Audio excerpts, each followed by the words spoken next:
Welcome back to another episode of Earth is Our Home. And today, Dr. Thomas Blaine is going to be talking about the war in Ukraine, part one. So stay tuned.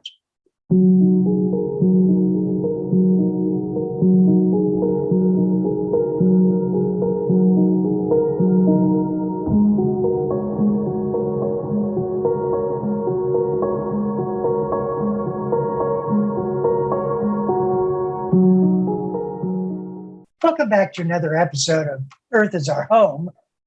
Dr. Thomas Blaine is an associate professor with the Ohio State University Extension Program. And today we're going to be looking at a very good topic. Tom, we're going to be talking about the war in Ukraine. So Earth is Our Home today. We're going to begin an examination of the war in Ukraine, and we're going to go into a lot of detail about this. So you may be asking, well, why? We've normally talked about global warming and all the background associated with it on here because global warming is potentially an existential threat to humans that we are driving. But another existential threat is nuclear war. Since the end of the Cold War, generally speaking, the threat of nuclear war has been considered not to be such an immediate or imminent threat. But that's changed now. And it's changed because Russia, a nuclear power, is at war with a nation friendly to the United States, Ukraine. So basically, if you look at those top two reasons, first of all, backing up just a minute, Russia is one of the leading producers of fossil fuels in the world. About 40% of their gross domestic product comes from the sale of natural gas and oil. And those gas pipelines flow underneath Ukraine and feed Western Europe. Western Europe's very reliant on fossil fuels from Russia, particularly natural gas. Now, we've talked a lot about how countries are signing agreements and things declaring that they want to move to green energy, to renewable sources. But this war's revealed just how little progress they've made in that. We're going to talk about that. As I said, this war could lead to consequences that could bring about a very terrible set of circumstances for the world that are much quicker than global warming. And we're talking about nuclear war. We'll discuss why. Also, I know Ukraine. I've taught extensively in Ukraine. I speak the Russian language. I've been to Ukraine many, many times. I've been to all the major cities. I've been to villages. I've had a lot of experiences there. And in fact, I want to show you that in the next slide. You'll see me on the square in Kharkov at Christmas time in 2009. And then the slide after that shows the square picture taken last month. There I am back in 2009. You can see it's all set up for Christmas time. The ice castle behind me toward the right of the picture. And there's another ice castle. If you look at my hand up there waving, behind it, there's another one. That whole sector back there on the square was had all kinds of things. Some Christmas characters, that they celebrate. They have their version of Santa Claus called Ded Moroz, which means Father Frost. You see, they have the Christmas tree. And here it is, the square in April of 22. So when you see something like that on the news, you see some war far away. But I see a place that I've been to many times, know, and love. Here I am in central Kiev. It's the capital of Ukraine. But I want you to look because we're going to show a little bit about why this war started. That's what we're going to do today. We're going to talk about this. Much of what it means to be Russian started in what is now Ukraine. I want you to understand that. I don't speak Ukrainian, but I speak fluent Russian. When I go to Russia, I speak fluent. I don't have any difficulty communicating. And when I travel all around Kiev, Odessa, Kharkov, I speak to people in Russian. The menus at the restaurants that I go to, they're written in Russian. The foundation of Russia comes from the land that is now Ukraine. This is a reconstruction of the palace of the medieval Tsar Yaroslav the Wise.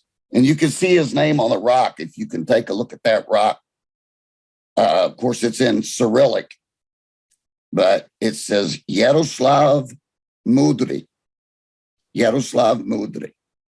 Yaroslav the Wise, an ancient medieval Tsar whose capital was not inside what is now Russia, but he was the Tsar of the Kievan Rus.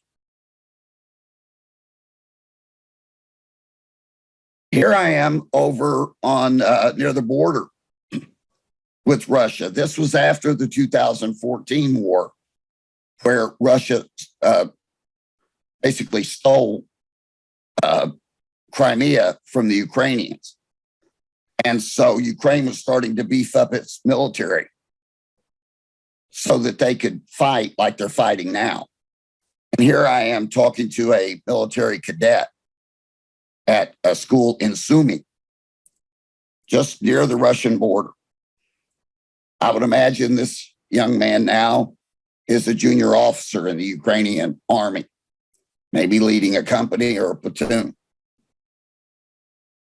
Now, what I'm going to do here and what I've already started doing, I'm talking Realpolitik.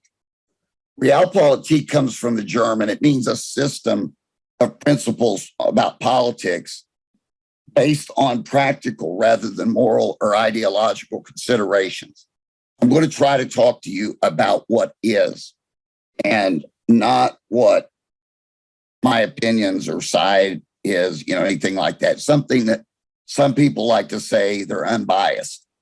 Well, we all have some biases, but Realpolitik is I'm not going to jump on one bandwagon. I'm going to tell you why this has come about.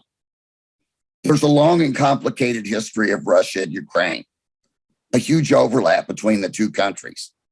So like I said, much of what it means to be Russian, like the food, the language, the alphabet, comes from what is inside now Ukraine.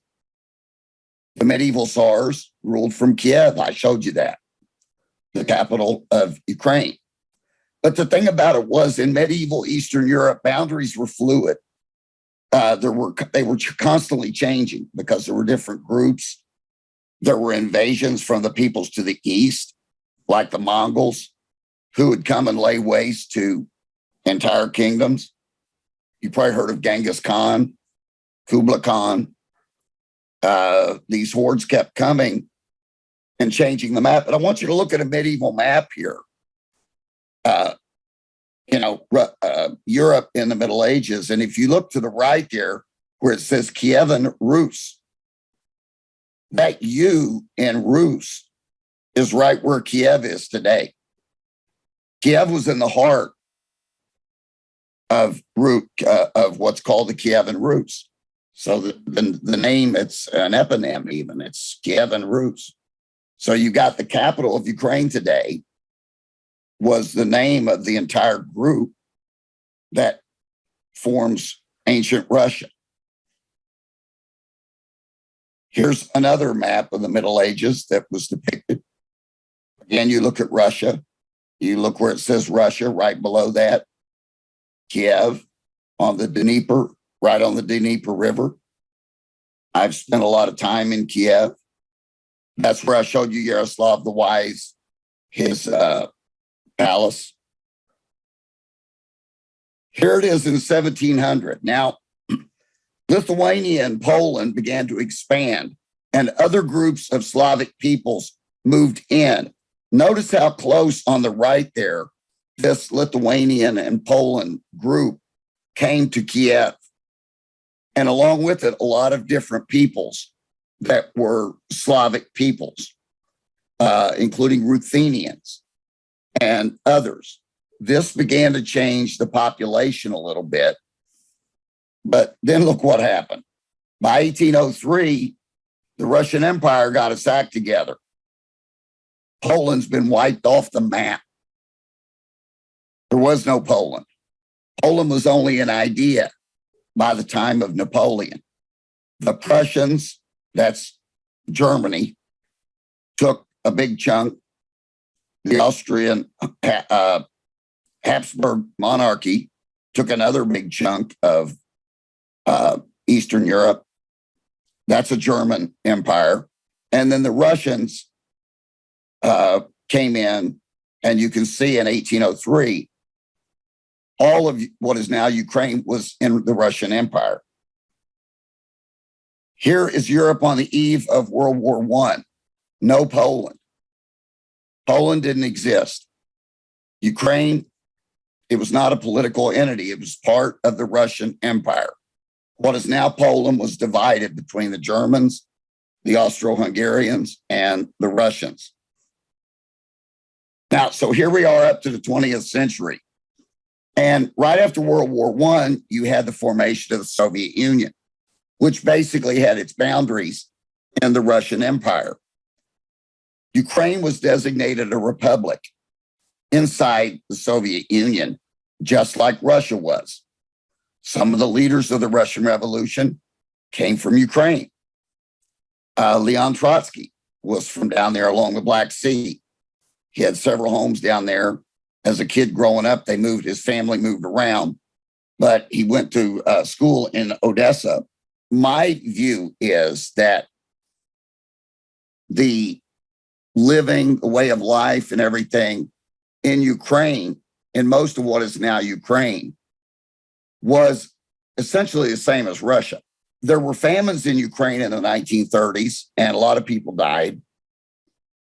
Many Russians migrated there to fill the void, because it would be moving from inside Russia to Ukraine while the Soviet Union was in existence would be like us now moving from Ohio to Oklahoma. They're just part of the same country. And so a lot of ethnic Russians settled there, and they spoke Russian. Many did not and still do not speak Ukrainian. Part of the USSR, they fought against the Germans. They were an ally. USSR was an ally of the United States in World War II. They call it the Great Patriotic War. There are monuments to this all over the former Soviet Union, the motherland. They're in Ukraine. They're in Russia. Okay. So, and then after the war, the USA and USSR became rivals in the Cold War.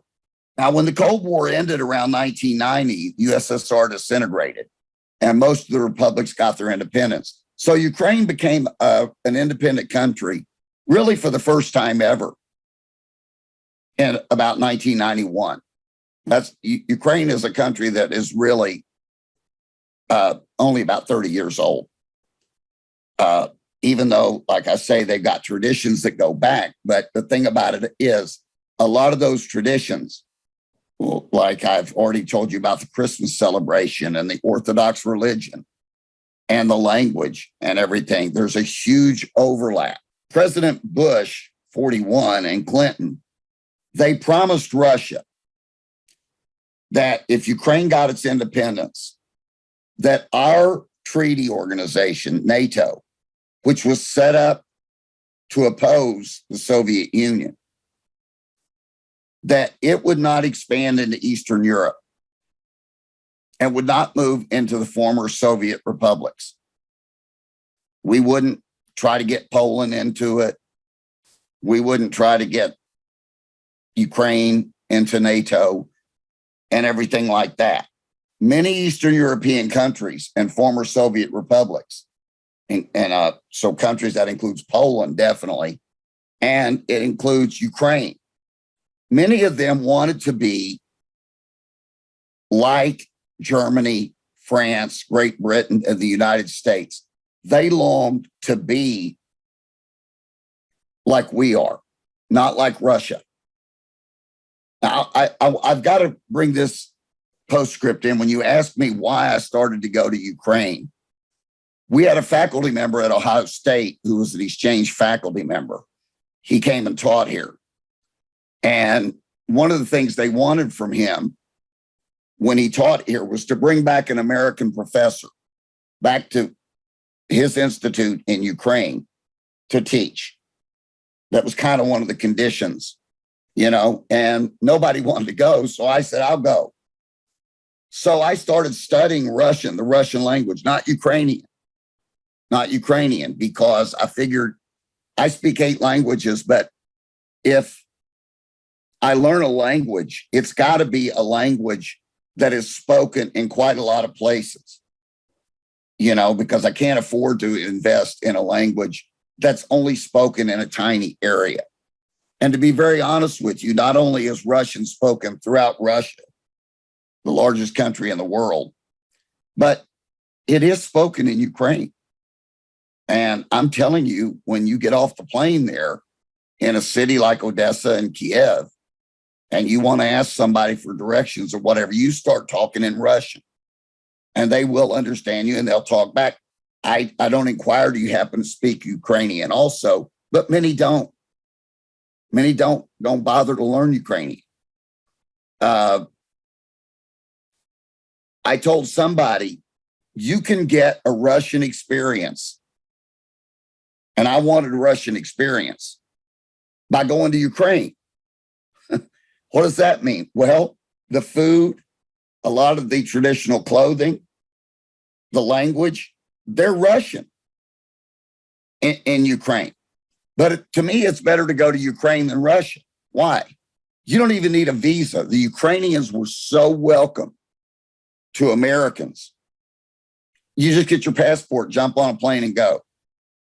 And they love you. They treat you great. It's easy to get a nice apartment to stay in, everything. I didn't want to go to Russia because I don't trust that political system. Remember, I'm talking Realpolitik.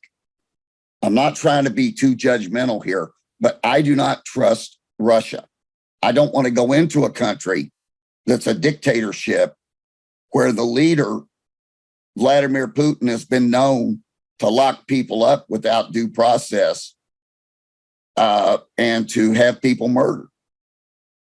Ukraine's not like that, but Russia under Putin is like that. So if you want to have if back in 07, 08, when I first went, if I wanted a Russian experience and I had a Ukrainian professor asking me to come and teach there for him, it was very easy to get me to go. It took me 7 months to learn the language, and I've been to Ukraine now 6 times, 6 different visits, and I just absolutely love it because they love the United States and the West. But at the same token, their traditions and a lot of things they do are Russian. Like I showed you that Christmas celebration, that's just like they would have in Russia. You don't need to go to Russia to celebrate that. You can celebrate that right there in Ukraine. So now we're coming up to the area in which I did go. So we had promised the Russians, hey, we won't try to put military bases in Ukraine.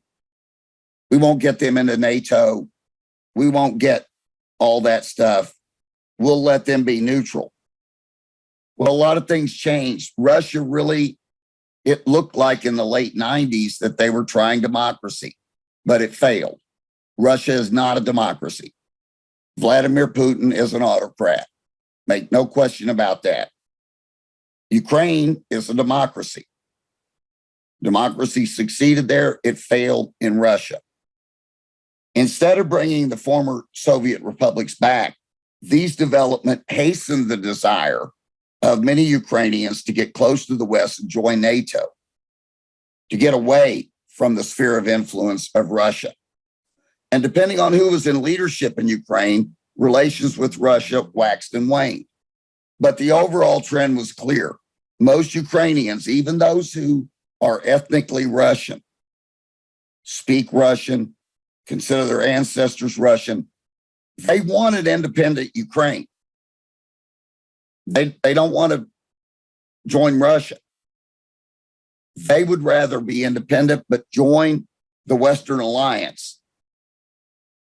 But as you might imagine, some Russians consider this to be an unacceptable threat. Should this be surprising? No, it should not.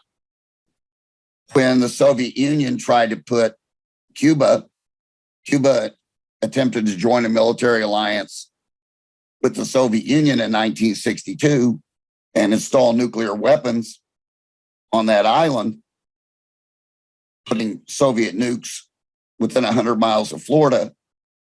It caused a crisis. We were on the brink of nuclear war. And the United States blockaded Cuba. That's an act of war. So we were very, very close. And finally, Russia stood down. And Cuba was not able to have Russian military bases on its island. The Monroe Doctrine, an extension of it, says any nation from outside the Western Hemisphere cannot put a military base in anywhere in the Americas or cannot engage in any military activity anywhere in the Americas without U.S. approval. The basic line here, and again, this is Realpolitik. When you live next door to a military superpower, like Cuba does, like Mexico does, like Canada does, like Ukraine does, if you attempt to join an alliance with some other superpower, you're playing with fire. I mean, Cuba, look what they suffered. 60 years some later, we still have an embargo on Cuba. The economy's in shambles. Look what Russia's done to Ukraine. Putin would rather have annexed Ukraine or gotten a leader installed that would have said, okay, we're going to stay with Russia. We're not going to allow American military bases or NATO military bases in our country right on the Russian doorstep. We're not going to allow. Had he been able to do that, there wouldn't be all this destruction, but his military was too weak to do it. He could not just come in and do that. He thought he could, but the Russian military has proven very inept. Both the Navy and its land forces are very poor quality. It's nothing like the Red Army was, much to the surprise of a lot of people. It's kind of like that where you say, why didn't the USA join in to save Ukraine when Putin invaded, like we did Kuwait in 1990 to 91? Well, because Russia's a nuclear superpower. That's it. Ejecting Iraq from Kuwait was one thing. Conventional force-wise, we could easily drive Russia out of Ukraine. But nuclear power, they have a nuclear power.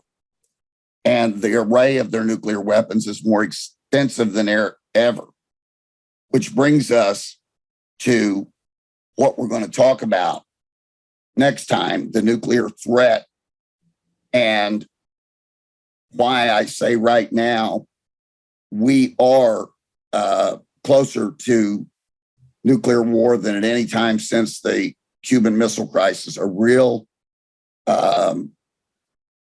threat to our future.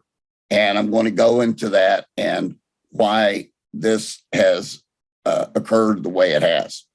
You know, Tom, I find this very fascinating because let's face it, except for you, most of us have not visited once Ukraine, but you taught in there, you lived the culture, you understand the people. So I look forward to our next episode in which you talk more about Ukraine and how it is going to affect the entire world. We're talking with Dr. Thomas Blaine, who's an associate professor with the Ohio State University Extension Program. Tom, thank you, and I look forward to our next meeting. Thanks a lot, Patrick. We'll see you soon where we continue this topic and what it means for the world.